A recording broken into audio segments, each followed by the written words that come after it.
శివ భక్తుడు.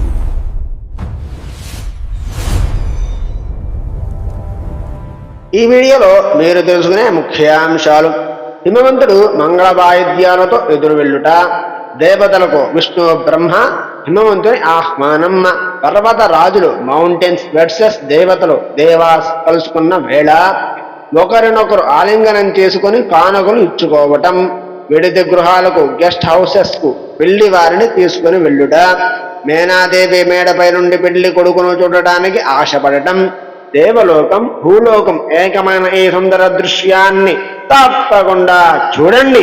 అలాగే మా ఛానల్ కు సభ్యత్వం పొందండి, లైక్ చేయడం మర్చిపోవద్దు.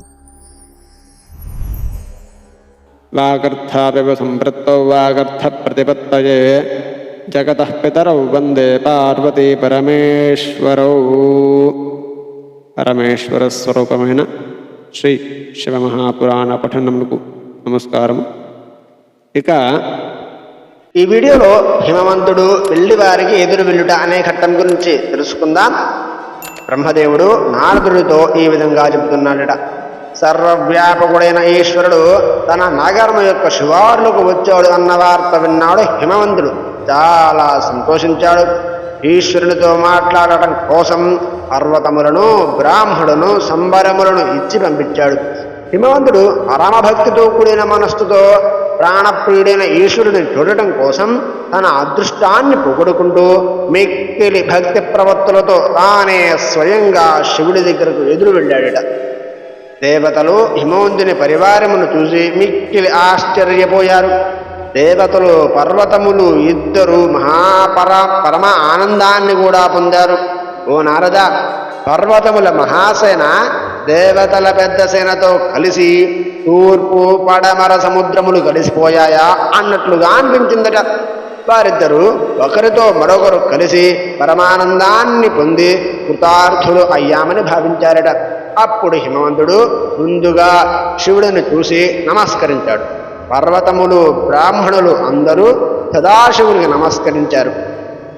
ఎద్దులెక్కి అనగా నంది పైన ప్రసన్నమైన ముఖము కలిగి అనేక విధములైన ఆభరణములతో అలంకరించబడిన దివ్యమైన అవయవములు కాంతితో ప్రకాశింపజేయబడి కలిగిన అతి సూక్ష్మమైన దారములతో నేసిన మంచి పట్టు వస్త్రముతో శోభిల్లుతున్న దేహము కలిగిన మంచి రత్నములతో ప్రకాశించే శిరస్సు కలిగిన స్వచ్ఛమైన కాంతులతో నవ్వుతున్న ఆభరణములుగా మారిన పాములతో నిండిన దేహము గల అద్భుతమైన అవయవములు కాంతులు గల లోకపాలకుల చేత పింజామరాలు చేత బట్టి సేవించబడుతున్న ఎడమవైపు అచ్యుతుడు అనగా విష్ణుమూర్తిని, కుడివైపు బ్రహ్మదేవుడను, వెనకాల ఇంద్రుడను, చుట్టుప్రక్కల దేవతలు మొదలైన వారితో కూడి ఉన్న శివప్రభువును చూశాడట హిమవంతుడు.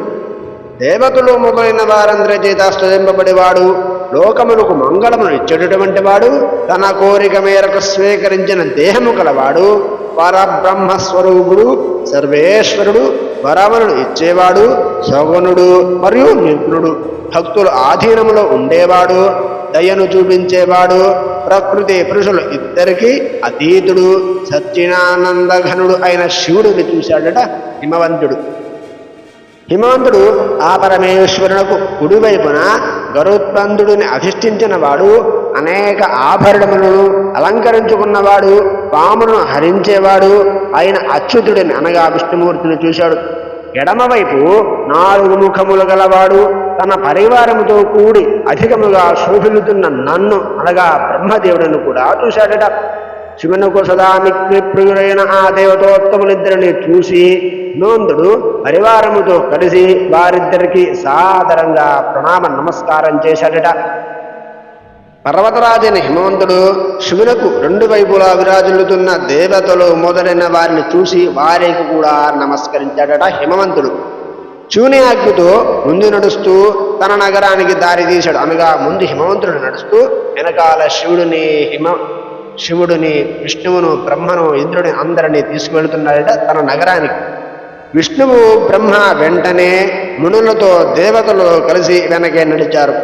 ఓ నారద, మునులు దేవతలు ఇతరులు అందరూ శివుడితో పాటు వెళ్ళుచూ హిమవంతుని నగరాన్ని అనేక విధాలుగా పొగుడుచున్నారు. హిమవంతుడు దేవతలను ఇతరులను తీర్చిదిద్దిన ఒక అందమైన శిఖరం మీద నిల్చోమని చెప్పి వివాహ వేదిక ఉన్న చోటుకి వెళ్ళాడు హిమవంతుడు. 4 స్తంభాలతో తోరణములతో కూడిన ఆ వేదికను పరీక్షించాడు. పర్వత శ్రేష్ఠుడైన హిమవంతుడు తన పుత్రులను విష్ణువు మొదలైన వారింద్రులతో కూడిన శివుడి దగ్గరకు పంపించాడు. నాదానందంతో కూడిన బంధువులందరితో కలిసి ఉన్న ఆ పర్వతరాజు వరుడిని ఆహ్వానించే కార్యక్రమ మహోత్సవాన్ని ఉత్సవములా చేయాలనుకున్నాడు. హిమవంతుని పుత్రుడు అక్కడకు వెళ్ళి తన వారందరితో కలిసి ఉన్న శివుడికి నమస్కరించి హిమవంతుని ప్రార్థనను విని హిమవంతుని ప్రార్థన గురించి చెప్పారు. తరువాత హిమవంతుని పుత్రుడు శివునాజ్ఞను పొంది తమ ఇంటికి వెళ్ళి శివుడు ఇతరులందరూ వస్తున్నారని ఆనందంగా పర్వతరాజైన హిమవంతునికి చెప్పారు. ఓ నారద, విష్ణువు మొదలైన దేవతలు శివుడు హిమవంతుని ప్రార్థనను విని చాలా ఆనందించారు. దేవతలు, మునులు, గణములు అందరూ చక్కని వేషములను ధరించి శివుడితో కలిసి హిమవంతుని ఇంటికి బయలుదేరారు. ఆ సమయంలో మేనాదేవి శివుడిని చూడాలి అని అనుకున్నది. ఓ నారద, ఆమె హిమవంతుని సేవకుని చేత మహర్షి శ్రేష్ఠుడైన నిన్ను అనగా నారదుడిని పిలిపించింది. శంకర ప్రభు యొక్క గర్వాపహారకమైన రూపాన్ని చూడాలి అని అనుకున్నది. అనగా ఆ రూపాన్ని చూసే గర్వం పోతుందన్నమాట. అటువంటి రూపాన్ని చూడాలి అనుకున్నది మేనాదేవి. విస్మయమును పొందిన మనస్సు గలదైన ఆ మేనాదేవి నీకు నమస్కరించి ఈ విధముగా అన్నదట. హరి ఓం తత్సతు. ఇంతటితో హిమవంతుడు వెళ్ళి వారికి ఎదురు వెళ్ళుట అనే ఘట్టం పరిసమాప్తి. రేపటి వీడియోలో మేనాదేవి దేవతలందరినీ శివుడు అని భావించుట అనే ఘట్టం గురించి తెలుసుకుందాం. స్వస్తి. ఇప్పటి వరకు చూసిన ప్రతి ఒక్కరికి ధన్యవాదాలు. ఇలాంటి అద్భుతమైన వీడియోల కోసం ఇప్పుడు శివభక్తుడు ఛానల్ని సబ్స్క్రైబ్ చేసుకోండి.